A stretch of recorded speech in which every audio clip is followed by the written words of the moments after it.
Hi everyone, my name is Jessica, co-founder of Barre Singapore. This is the Language of Barre series. First, I'm going to go over the terms isometric hold, flutters, pulses, tiny circles. I'm going to show you with a pair of weights here. Okay, so I'm going to bring my feet parallel hip distance, shoulders are up, back, and down, and I'm going to lift my arms up into this middle arm work. Okay, so this is an isometric hold. I'm not moving, but it's a static hold where I'm still engaging my muscles. We're not moving up or down or any which way. Then we have a movement called tiny circles. So tiny circles, we circle the size of a 10-cent coin. If you take a look at a 10-cent coin, it's really, really tiny. I think it's about 17 centimeters in diameter. So we don't move in large movement. We move in tiny, tiny circles here. Circle forward, and there's also a tiny circle back. Okay, so the reason why we don't move in large movements is because we want to engage the right muscles. So in this case, I want to engage my middle shoulder muscles when I move in tiny circles.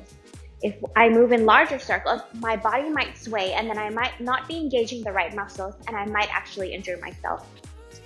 Okay, next move is a flutter. So a flutter is a tiny bend, big press. So in a flutter, it's a small bend, big press.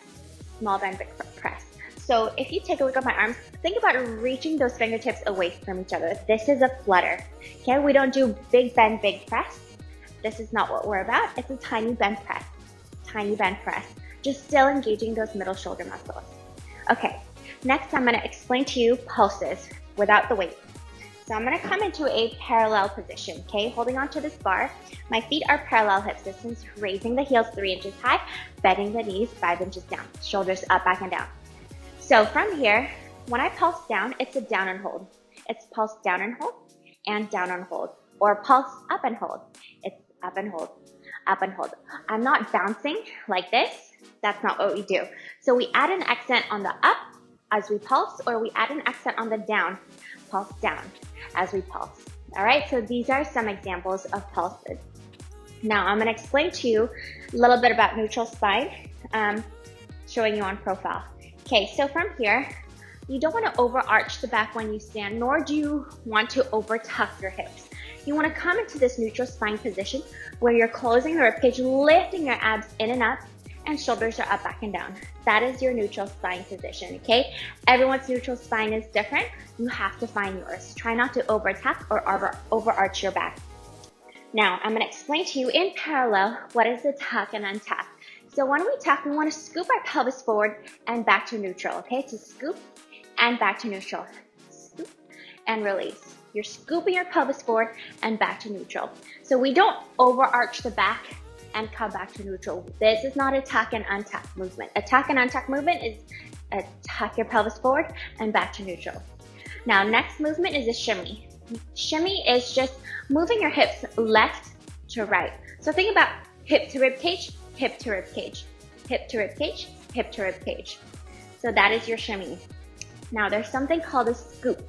When you scoop, it's a combination of that tuck and a shimmy. So you want to scoop left forward and right forward. So it's a combination of a tuck and a shimmy. All right, that is a scoop your hips side to side. So it's left forward and right forward. Great. Next, I want to go over locked knees with you. So when we stand up parallel hip distance, a lot of people tend to just stand up tall and lock these knees. We try not to lock these knees because we want to engage the muscles as we stand. We always keep a soft bend in our knees and lift our thighs upwards. Just think about standing up nice and tall. Okay, so try not to lock the knees, keep it softly bent. Now I'm gonna go over turnout and parallel with you in a leg lift example, okay? So keeping my knees softly bent, standing up nice and tall, abs are engaged. I'm gonna point my right toes forward, lifting it up. This is my parallel leg position, okay? So a turnout is just a tiny turnout. So I'm not turning that leg out. I'm keeping the leg straight where it belongs in parallel hip distance position and just turning that thigh bone in the hip socket. So this is your parallel and this is your turnout. Very, very small movement. Turn out and parallel. Same thing, just as I explained to you in arm work, tiny flutters is tiny bend presses. Tiny bend press. It's not a big bend and press, it's a tiny bend press. Same with the tiny circles. inwards, tiny circles in, or tiny circles out. So you want to keep that height, keep your straight leg in this leg lift position. And isometric hold. Of course, you're just holding it, but you're still engaging the quad. And you can also do pulses up and up. So we only do little lifts and leg lifts because the point of the exercise is to really engage these quads. Next, I'm going to go over standing seat work with you in terms of the turnout as well.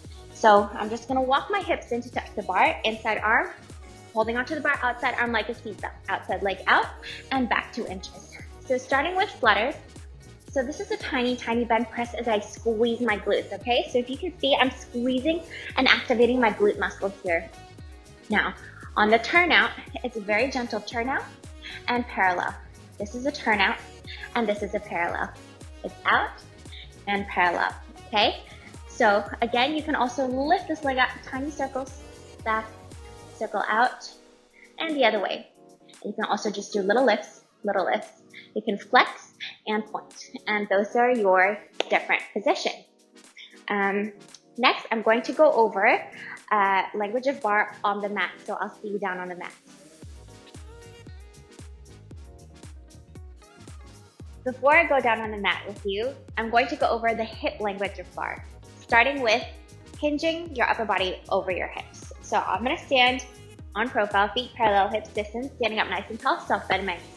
So when I hinge my body forward, I'm literally hinging this upper body forward over my hips. Now, you want to be mindful that you're not over-rounding your spine or overarching your spine, okay? So as you stand up tall, maintain this neutral spine position, engaging the abs, and hinging your body at your hips. So think about one long line from head to tailbone. That is what we mean when we say hinge at your hips. Next, I'm going to go over hip positions with you, okay? So this is a squared hip. My hips are in a parallel line position. I'm not sinking onto one side, nor am I opening up my hips to another side, okay? So I'm gonna show you an example using fold over. So in fold over, standing about one leg's distance away from the bar, hinge your body forward at your hips. You're holding onto your bar, so let's pretend I'm holding on with both hands. Now, I'm gonna extend my left leg back and lifting it up. This is an open hip, this is not a squared hip. My hips are not level here. So what I wanna do is think about squaring the hips down.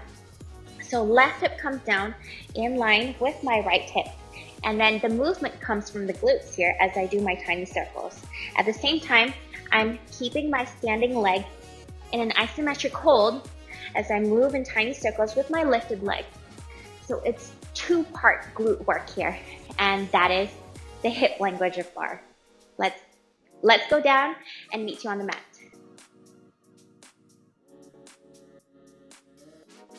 Now we're going to continue with the language of bar series on the mat, starting with plank position. So I'm going to come into this plank position, and I want to show you what starfish hands are like. If you can see closely, you don't want to claw your hands into the mat. You want to press all 5 fingers down into the mat. Now, if you take a look at my arms, you don't want to lock these elbows. You want to keep a soft bend in the elbows and press the mat away. And I've spoken to you about neutral spine as well. You don't want your hips too high, nor your hips too low. You want to keep your abs in and keep one long line from head to toe. All right?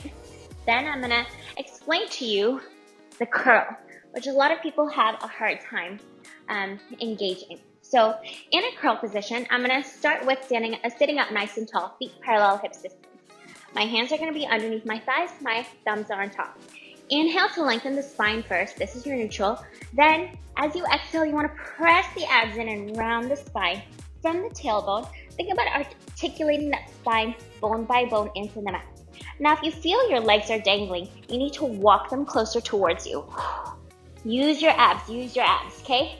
So from this position, look left and right, no tension in the neck. Now, what I don't want to see is pigeon neck here. A lot of people tend to lick from their neck, and that's not the point of this exercise. The point of the exercise is to press the abs in to curl up and over your abdominal wall. So it's a press in to your abs to exhale lift. So it's a curl chest over abs. Think about curling up and over your abdominal wall. It's exhale to curl, exhale, curl. So in this case, try not to look up, try to look down towards your pelvic floor muscles to really press the abs in and engage those abs. So that's one way to get into your curl. The second way I'm going to show you is from your elbows, okay? So from neutral spine, you're going to press the abs in around your tailbone, around the spine, press the abs in, and walk the elbows forward. So as you walk the elbows forward, come to a point where you're actually pressing your abs in and your elbows are there just to support you, okay? As you continue practicing bar, you should be able to lift these elbows off and press the abs in to curl up and over. It's an exhale curl. Exhale to curl. It's a very, very small movement, but it's very powerful in these upper abs. And just roll down and relax to reset anytime. Thanks for watching the Language of Barre series with me.